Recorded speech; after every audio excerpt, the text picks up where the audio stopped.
Good morning, students. Good morning to all.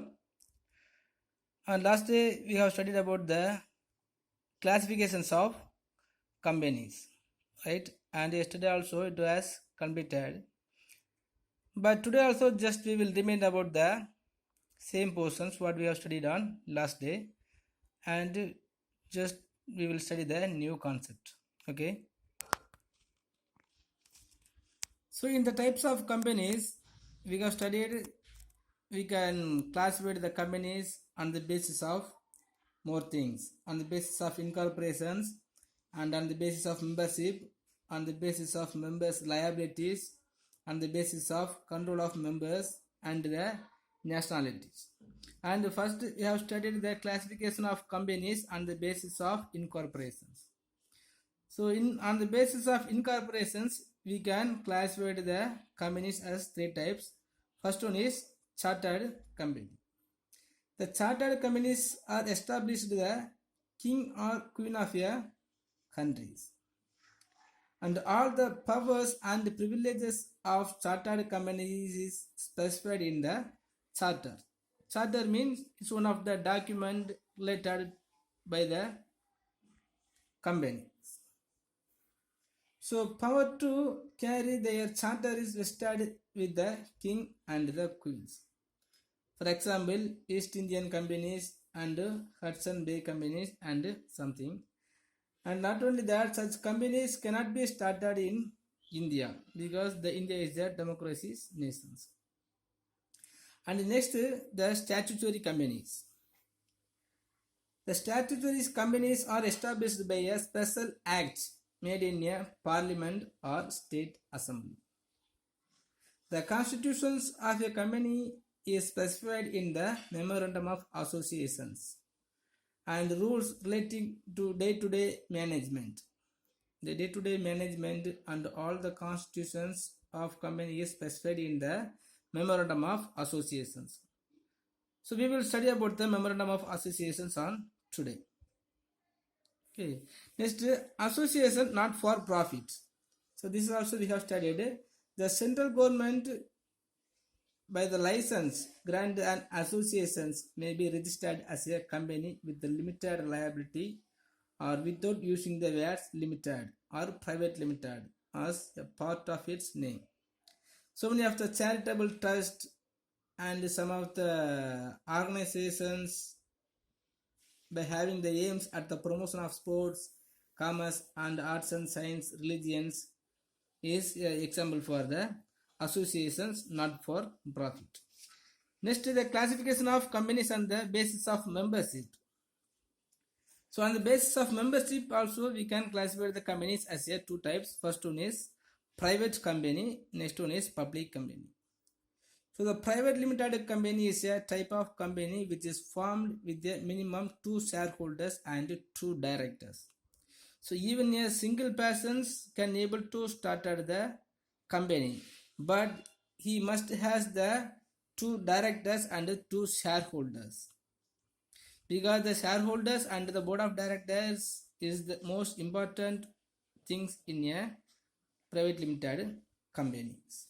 Okay, so many of the things also we have studied yesterday, so today we have no need. Okay, next public company.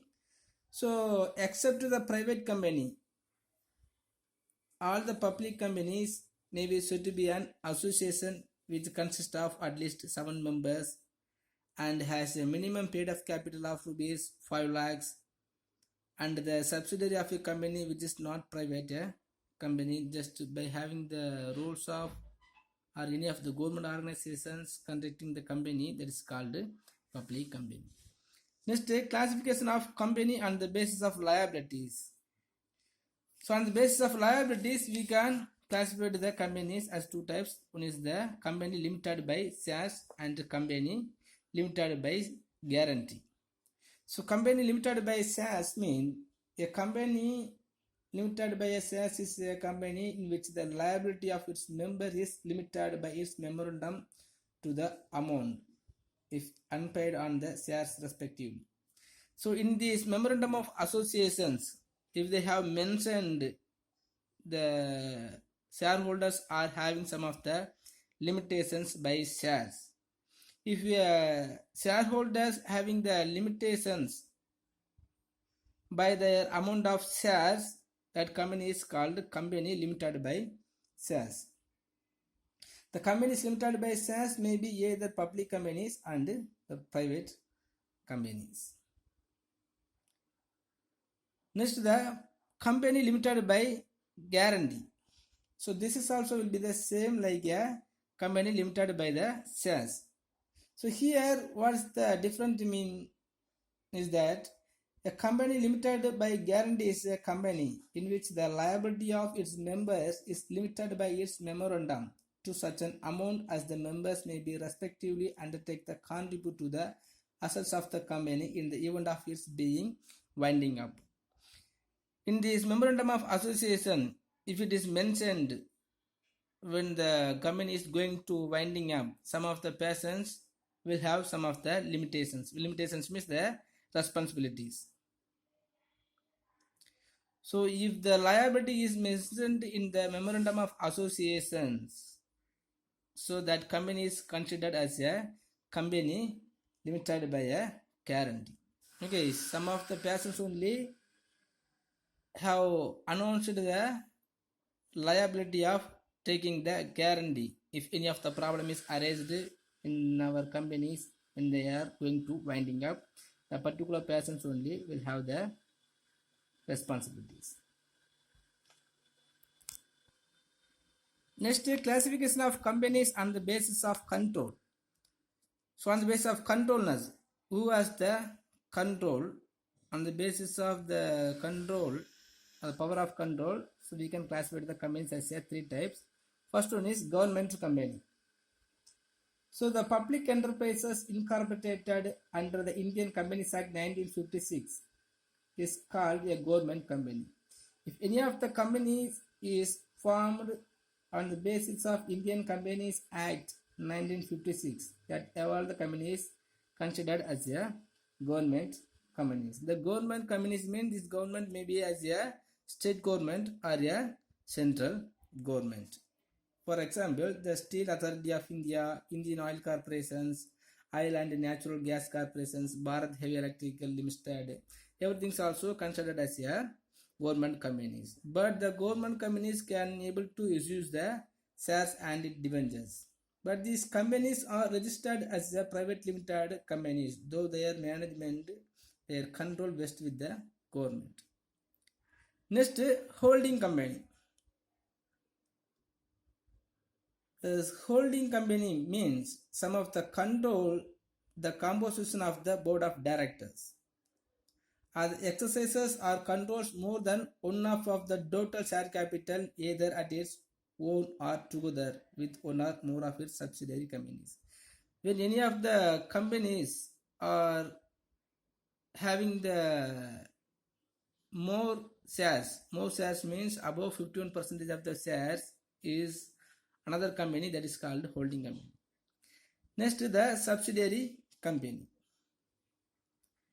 The subsidiary company means a company in which the holding companies, any of the companies, when they are not able to conduct, these companies will be under the invigilations of other companies. That company is called as a subsidiary company. Next, on the basis of the nationalities, we can classify the companies as three types. First one is domestic companies. Domestic companies means so the companies and all the undertakings will be conducted within the boundaries of one nations, that is called domestic companies. So the buying and selling activities, production level and the distributions, everything will be undertaking within the boundaries of one nation is called domestic companies. Next, foreign companies. Foreign companies means if any of the nations, or for example India, if one nations are going to start at any of the company in another nations, that is called foreign companies. Now if the America is coming to India and started one of the industries or companies in India, that company name is foreign companies. Okay, the foreigners If the foreigner started any of the companies in our another one of the boundaries of nations, it's called foreign companies. Next, multinational company. The multinational companies mean if any of the nations can have the more branches in different countries, that companies is multinational companies. Okay, student. Today we will go to the next concept. Next, the memorandum of associations. Already we have studied the memorandum of association, but we didn't explain. No. So, memorandum of association is a legal document prepared in the formation and registration process of a limited liability company to define its relationship with their shareholders. Okay, the memorandum of association is also one of the legal document. It is prepared in the formation and registration process of a limited liability company to define its relationship with their shareholders. What are the relationships are there with their shareholders, and the functions of formations and the objectives of formations and the registration process, everything will be mentioned in this legal document. So in the document only will be considered as a important document in this limited company. The memorandum of association reveals what powers it has and what activities the company is permitted to undertake. So if any of the powers and the day-by-day activities and the objectives, everything will be mentioned in this memorandum of associations. If any things are undertaking which was not mentioned in this memorandum of association is legally prohibited. So any act of the company outside the scope of outlined in the memorandum is said to be ultra vires. Ultra vires means it is the legal prohibitions. So it is the constitution of the company in its relation to outside world. So what are in how and which method they are making the relationship with their shareholders, and the objectives of the companies is mentioned in this memorandum of association. It is a public document and any person dealing with the company is presumed to have sufficient knowledge of it. This is the primary document of a company. If any of the third persons want to make a dealing with a company, they must read the memorandum of association is good, because on the memorandum of associations only the company have to act. Otherwise, if any of the laws, if any of the problem is made by the company to the third parties which was not mentioned in this memorandum of associations, the third parties cannot able to suit the complaint on the companies. Next, the contents of memorandum of associations. So in this memorandum of associations, or that is the document, in this document what are the contents have to be mentioned. First one is name clause. So the name clause requires to state the legal and recognized name of the companies. So we have studied, even the partnership organizations are a limited or unlimited company. So one of the names will be there. That names must be mentioned in this name clause. The company name is allowed to be registered if it does not bear any similarities with the name of the existing company. So already if any of the company name is existing, it is not allowed. For example, the Maruti Suzuki company is there. So already the Maruti Suzuki company is existing in our nations. Hereafter, if anybody want to start at the company in the same name, it is not allowed. Next is situation clause. Situation clause means the locations, the located of companies. The registered office clause requires to share the physical location of the registered office of the companies. So even if he has the more branches of a company, so that company must has one of the head office. So the situation of the registered head office class must be mentioned. So the company registered office would be established prior to connecting business activities. Next, objective class. So the objective class requires to summon the main objectives for establishing the companies, on which objective the company has established. That objective must be mentioned in this objective class. So it is required to state the ancillary objectives. That is, those objectives that is required to facilitate the achievement of the main objectives. So the ancillary objectives for the productions are the main objectives for conducting the business. Everything have to mention in this objective class. The objectives should be free of any provisions or declarations that contravene laws of public goods. Next, the liability class. The liability class requires to state the extent to which the shareholders of companies are liable to the debt obligations of the company in the event of company dissolving. So normally what are the liabilities are there among their shareholders and the members. Suppose if any of the liabilities is available on the basis of their unpaid capital or paid capital, or the types of liabilities must be mentioned in this liabilities class. There are companies limited by shares and limited by guarantee. Everything will be mentioned in this liability class itself. Next, capital class. The capital class requires to state the company's authorized share capital, the different categories of shares, and the nominal value of the shares. So every company will fixing the nominal value for their company shares, and the share capital for every members and every shareholders. And what are the types of categories, or what are the categories, or what are the types of shares are issued by the companies. Everything will be mentioned in this capital class. Next, association class.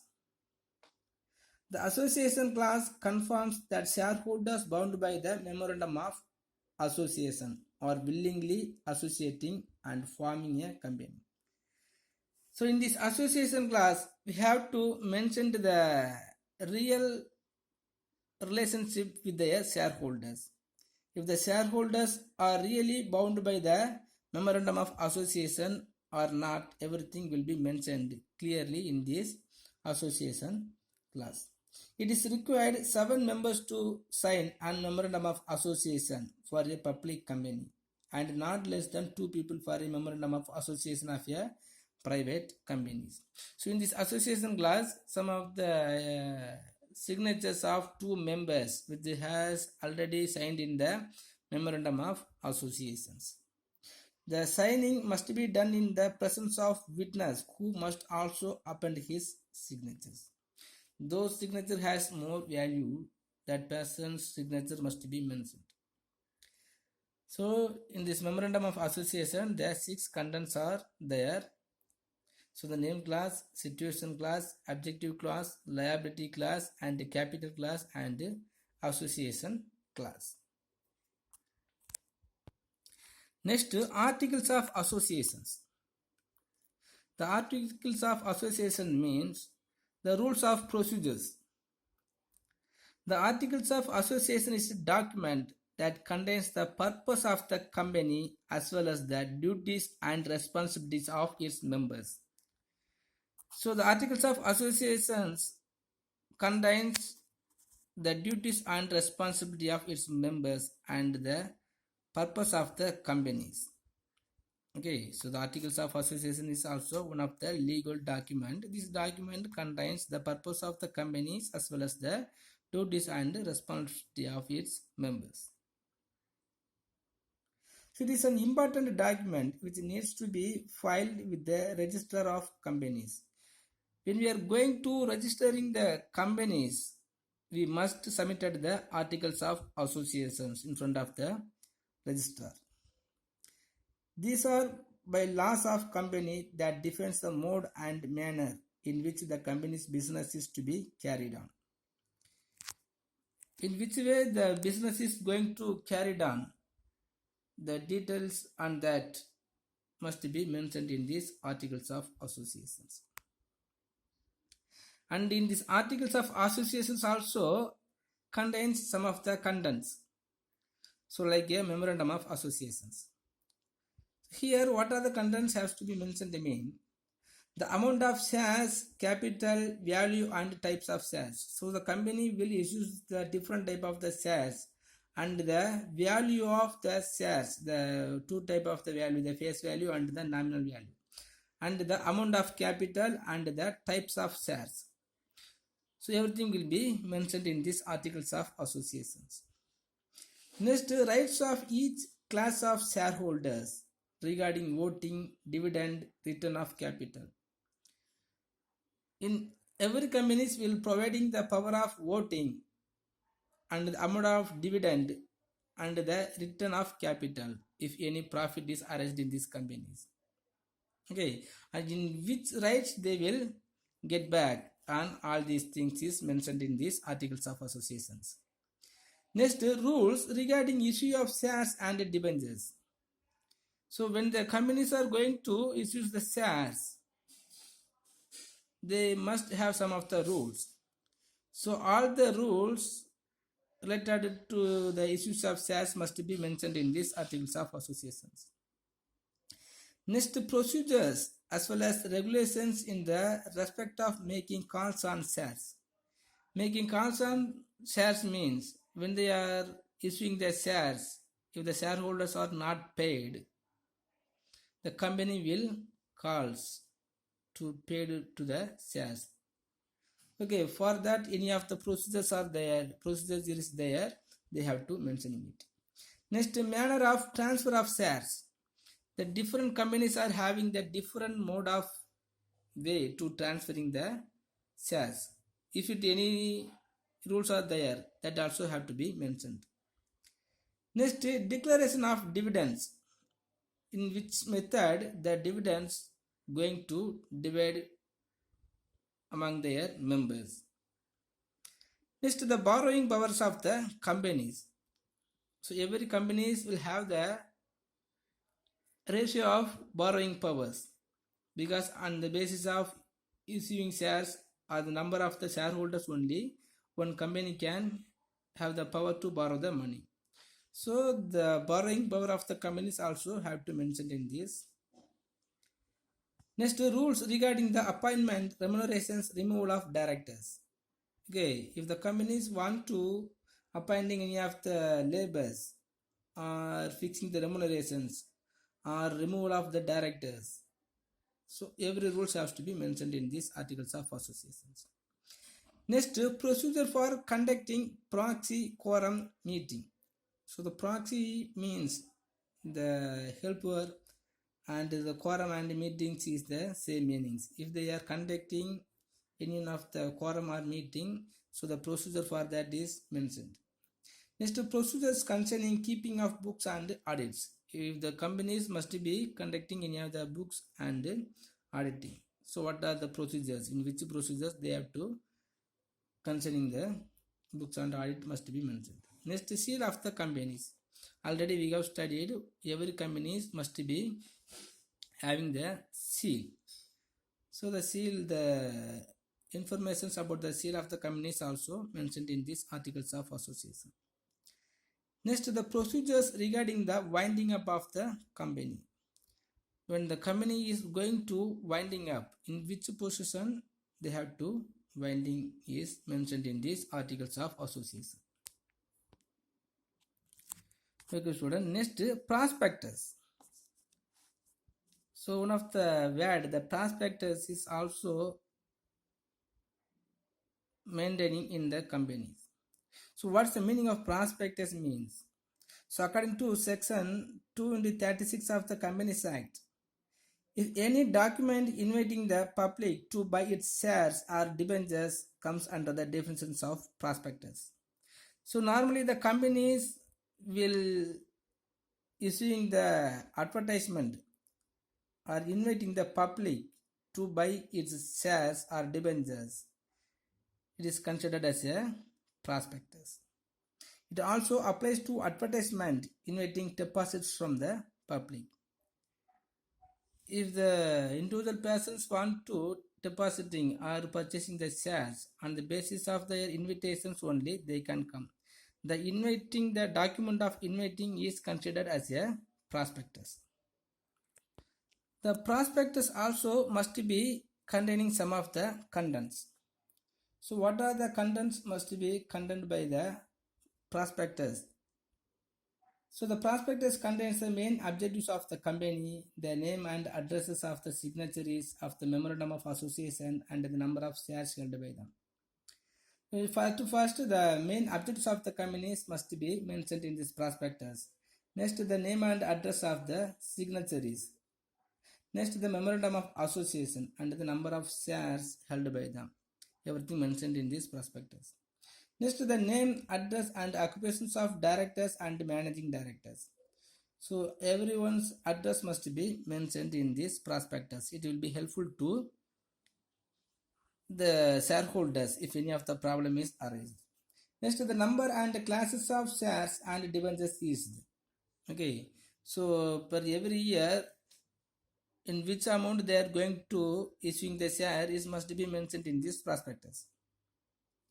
Next, the qualification of share of director and the interest of directors for the promotion of companies. So if the directors are there, the directors also must be holding some amount of companies, and if they have some interest to promoting the companies, that also must be mentioned. Next, the name and address of the vendors of any properties acquired by the company and amount paid or to be paid is also have to be mentioned. Next, the amount for the minimum subscription.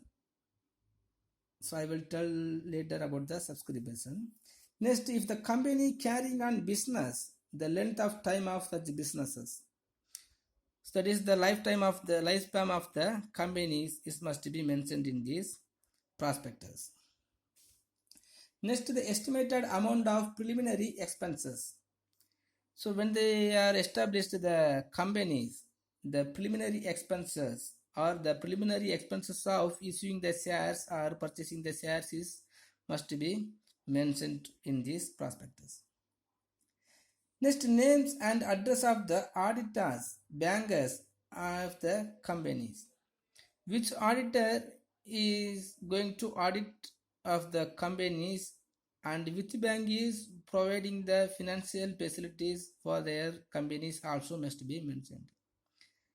Because on this company only the shareholders and the members or the third parties will have the confidence to make the dealing with their companies. Next, time and place where copies of balance sheet, profits and loss account and the auditor's report may be inspected.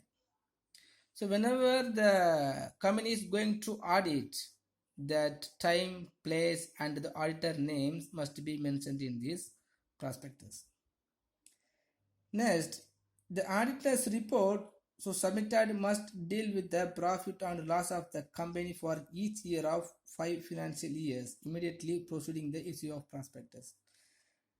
So all the profit and losses of the companies on last 5 years also has to be mentioned in this prospectus. Next, if any profit or reserve has been capitalized, the particulars of such capitalization will be stated in the prospectus. So the reserve has been capitalized in any of the bank or in the company itself, that amount also has to be mentioned. Okay student, so till the prospect, so the lesson is come to an end. So now our 6th chapter also have been completed. So if you have any doubt on today's portions, please ask me. So the memorandum of associations and the articles of associations and the prospectus. If you have any doubt, please ask me. I will tell you later. And just you take the articles of associations and the memorandum of associations as your study portions. Thank you.